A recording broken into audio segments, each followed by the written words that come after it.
Внимание участников. Весовая категория, маленькое изменение в программе. Весовая категория до 50 килограммов будет бороться на ковре Б.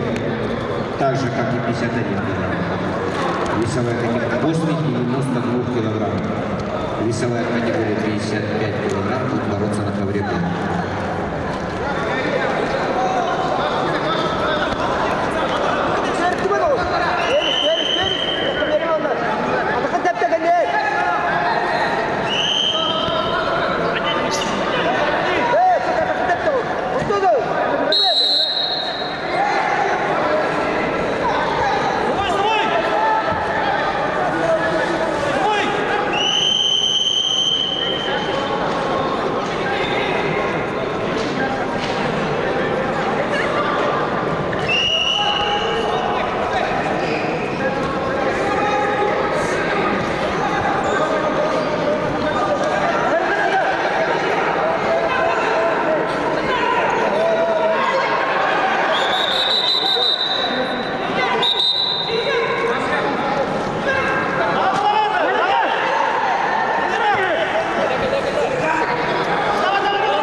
Техническую победу одержал Иванов Айсен, Республика Саха-Якутия.